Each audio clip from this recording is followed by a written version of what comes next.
Hello guys, आज का हमारा टॉपिक है प्रत्यय प्रकरण। तो आज हम सारे प्रत्यय को देखेंगे। हम कृत प्रत्यय को डिस्क्राइब करेंगे। तो कृत प्रत्यय में आते हैं कत कतवतु, तवियत अनियन, शत सानच, ल्यूट नवुल, कतवा ल्यप, नीनी कतिन और तुमुन। ये जो है ये कृत प्रत्यय होते हैं। तो प्रत्यय के 5 प्रकार होते हैं: सूप प्रत्यय, तिड़ प्रत्यय, कृत प्रत्यय, तद्धित प्रत्यय और स्त्री प्रत्यय। तो उसमें से भी हम कृत प्रत्यय को डिस्क्राइब करें क्योंकि हमारे सिलेबस में कृत प्रत्यय का ही डिस्क्रिमिनेशन मांगा है, तो हम उसी को देखेंगे। तो आइए हम प्रत्यय प्रकरण स्टार्ट करते हैं। तो प्रत्यय प्रकरण, प्रत्यय की निरूक्ति अगर हम देखें तो प्रति, धन, अय, धन, अच से प्रत्यय शब्द बनता है। अब प्रत्यय के प्रकार देखेंगे तो सबसे पहला है सुप प्रत्यय। सुप प्रत्यय जो होते हैं वो 21 प्रत्यय होते हैं। तो ये शब्द रूप में प्रयोग में आते हैं। इसमें ये तीनों वचनों में होते हैं और सातों विभक्ति में होते हैं। तो ये 21 प्रत्यय जो होते हैं शब्द रूप में है और ये आपको याद करने हैं। जैसे हम शब्द रूप की टेबल याद करते हैं वैसे ही हमें सुप प्रत्यय की भी टेबल याद करनी है। सु ओजस, अम ओजस, ताभ्याम भिस, डेभ्याम भ्यस, डसीभ्याम भ्यस, डस ओस आम, डी ओस सुप। तो ये हमारे सुप प्रत्यय जो याद करने हैं।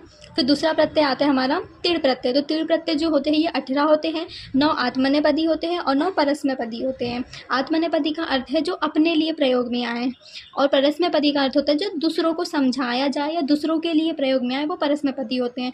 तो जो तिड़ प्रत्यय हैं ये धातु रूप में रखते हैं क्योंकि आत्मनेपदी और परस्मैपदी ये धातु ये होती है। तो अब हम परस्मैपदी धातुओं के 9 तिड़ प्रत्यय देख लेते हैं। टिप, टस, जी, सीप, थस, थ, मपी, वस, मस। तो ये जो है ये 9 परस्मैपदी के हैं। फिर 9 आत्मनेपदी के देखेंगे। त, अताम, झ, झास, अथाम, ध्व, दद, बही, मही। तो ये है 9 आत्मनेपदी। तो ये हमारा सुप प्रत्यय हो गया जो कि 21 होते हैं। तीड़ प्रत्यय हो गया जो कि 18 होते हैं। 9 आत्मनेपदी और 9 परस्मैपदी। अब हम देखेंगे कृत प्रत्यय। तो कृत प्रत्यय जो होते हैं ये धातुओं के संज्ञा पद बनाते हैं। जितनी भी धातुएं होती हैं हमारी उसके संज्ञा पद बनाते हैं वो होते हैं कृत प्रत्यय। इसमें आते हैं कतवा, ल्यूब, तुमुन, तवियत, अनियर और जितने भी बताया था नविल, नली, तुमुन, ये सारे जो प्रत्यय ये कृत प्रत्यय में आते हैं। फिर है तद्धित प्रत्यय। तो ये नाम पदों के विभिन्न रूप में प्रयोग होते हैं जैसे कि मातु, आण, इणी, इस टाइप के जो होते हैं ये तद्धित प्रत्यय होते हैं। फिर स्त्री प्रत्यय। तो स्त्री प्रत्यय जो होते हैं ये स्त्रीवाचक रूप बनाते हैं। स्त्रीवाचक रूप में आते हैं प्रत्यय टाप, डिप, डिश, डिन आदि जो प्रत्यय है वो स्त्री प्रत्यय में आते हैं। तो आइए हम पहले कृत प्रत्यय स्टार्ट करते हैं क्योंकि हमें कृत प्रत्यय देखना है। तो कृत प्रत्यय में पहला है हमारा कत्वा प्रत्यय। तो कत्वा प्रत्यय की पहचान कैसी होगी कि जो हमारा शब्द होगा उसमें लास्ट में त्वा शेष रहेगा। ये आपको याद रखना है। मैं जितने भी पॉइंट बता रही हूँ इसी में आपको जो प्रत्यय है आप पहचान लेंगे। मैं एग्जाम्पल भी दूंगी। तो जो कत्वा प्रत्यय होता है उसमें त्वा शेष बचता है। फिर ये अव्यय पद बनता है। जो भी शब्द होगा वो अव्यय पद बनेगा। अव्यय का अर्थ होता है, अव्यय में पहले पढ़ा चुकी हूँ, तो अव्यय का अर्थ क्या होता है? जो तीनों वचनों, सातों विभक्तियों और तीनों लिंगों में समान रूप से हो वो अव्यय होता है। तो कत्वा प्रत्यय में त्वा शेष बचता है।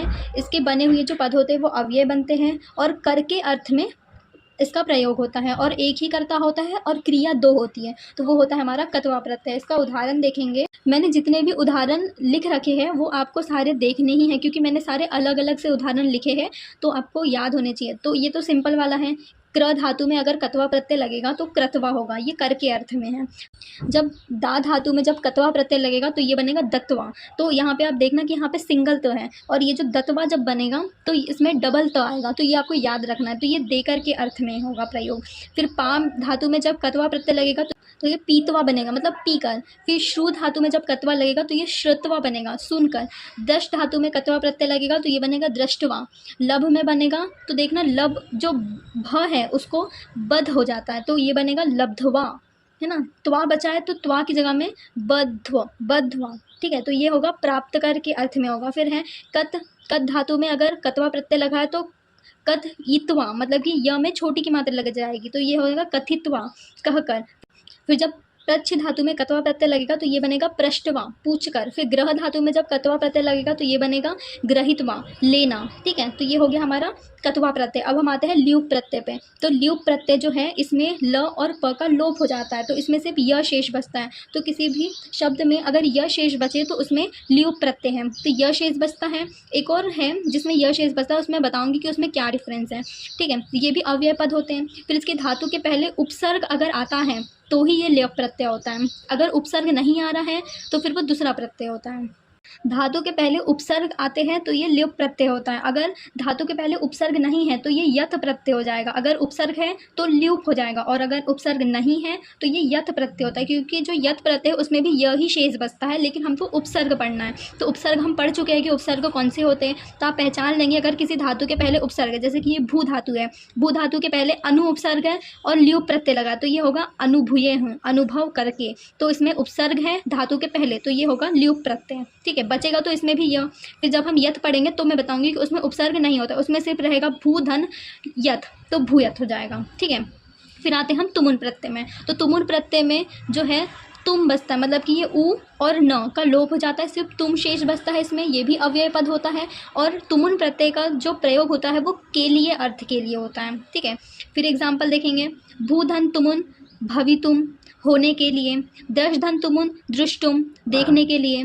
लब धन तुम, जहाँ पे भी लब आएगा वहाँ पे लब तुम, मतलब कि वहाँ पे त्वा था तो त्वा नहीं लगेगा, ये ब और ध ही लगेगा। तो तुमुन है तो त नहीं लगेगा, लबधुम लगेगा, मतलब पाने के लिए। दा धातु में अगर तुमुन प्रत्यय लगेगा तो दातुम हो जाएगा। क्र तो करतुम, जी जतुम, जी का ज बन गया, जीतने के लिए। फिर प्रच्छ धातु में प्रष्टुम, पूछने के लिए। खाद धातु में खादितुम, खाने के लिए।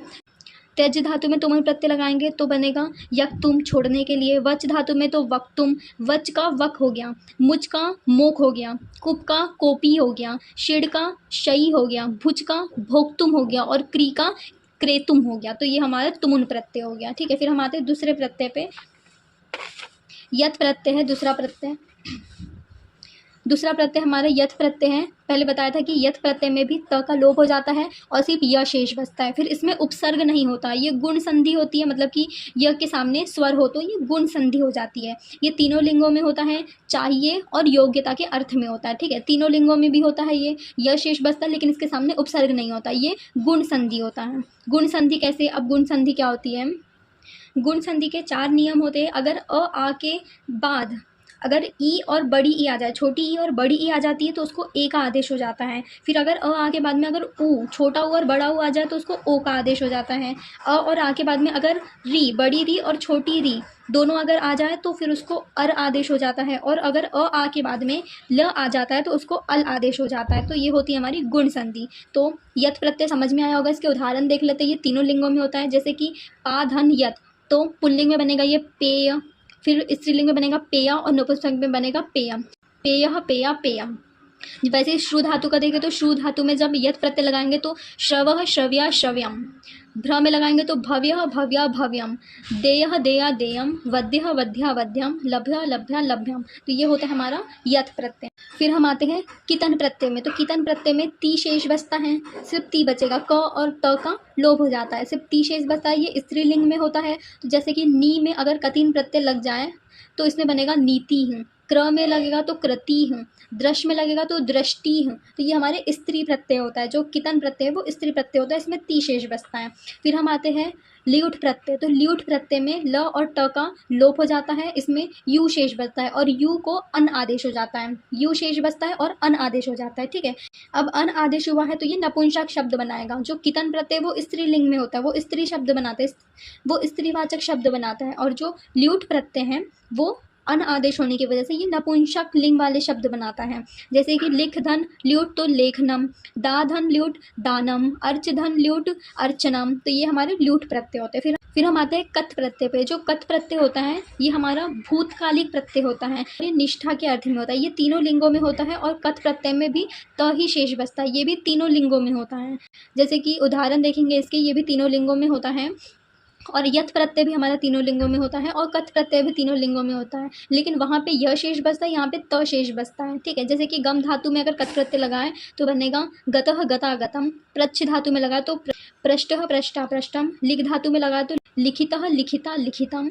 नश में बनाए तो नष्टः नष्टा नष्टम। अधि धन ईड में बनाए तो अधितः अधिता अधितम।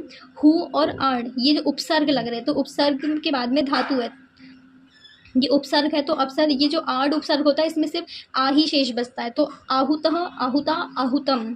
फिर पा धातु में लगाए तो पीतः पीता पीतम। रुच धातु में लगाए तो रुचिता रुचिता रुचितम। तो ये होता है हमारा कथ प्रत्यय। फिर हम आते हैं कत्वतु प्रत्यय में। तो कत्वतु प्रत्यय भी जो है ये भूतकालिक प्रत्यय होता है, ये भी निष्ठा शब्द में प्रयोग होता है, ये भी तीनों लिंगों में होता है। कत्वतु प्रत्यय में टवान और तवान ये शेष बचता है, ये भी तीनों लिंगों में होता है। तो जैसे क्र धातु में अगर कत्वतु प्रत्यय लगा तो ये बनेगा कृतवान, कृतवती, कृतवत। शु में लगाए तो श्रुतवान, श्रुतवती, श्रुतवत। त्यज में लगाए तो त्यक्तवान, त्यक्तवती, त्यक्तवत। तो ये होता है हमारा कत्वतु प्रत्यय। फिर हम आते हैं शत प्रत्यय पे। तो शत प्रत्यय जो होता है ये वर्तमान कालिक प्रत्यय होता है, ये अन और अत इसमें शेष बचता है, ये परस्मैपदी धातुओं में रहता है। इसमें जो सत्य सानज है इन दोनों को ही अगर हम मिलाएं, जैसे कि सत्य और सानज, इन दोनों प्रत्यय को जब हम मिलाते हैं तो इन दोनों प्रत्यय को बोलते हैं तौ सतह कहते हैं, क्योंकि ये दोनों ही तीनों लिंगों में होते हैं। बस इतना है कि जो सत प्रत्यय है ये परस्मैपदी धातुओं में रहता है और जो सानज है ये आत्मनेपदी धातुओं में रहता है। सत प्रत्यय में अत शेष रहता है और सानज प्रत्यय में आन शेष रहता है। ठीक है, अब इसके उदाहरण देख लेते हैं सत प्रत्यय के। ये भी तीनों लिंगों में है। तो जैसे पट धातु में अगर शत प्रत्यय लगा तो ये बनेगा पठन, पठंती, पठत। कृत धातु में अगर सत प्रत्यय लगा तो ये बनेगा कुर्वन्, कुर्वन्ति, कुर्वत। स्मृह धातु में अगर सत प्रत्यय लगा तो बनेगा स्मरन्, स्मरन्ति, स्मृत। वैसे ही अगर हम सानज प्रत्यय देखें तो सानज प्रत्यय के उदाहरण में अगर क्र धातु में अगर हम सानज प्रत्यय लगा तो ये बनेगा कुर्वाणः, कुर्वाणा, कुर्वाणम। यहाँ पे था कुर्वन्, कुर्वन्ति, कुर्वन्तः, क्योंकि इसमें अन और अत शेष बचता है और इसमें आन शेष बचता है। तो यहाँ पे बनेगा लब धातु में लभमान, लभमाना, लभमानम। ठीक है, तो ऐसे ये शब्द बनते हैं।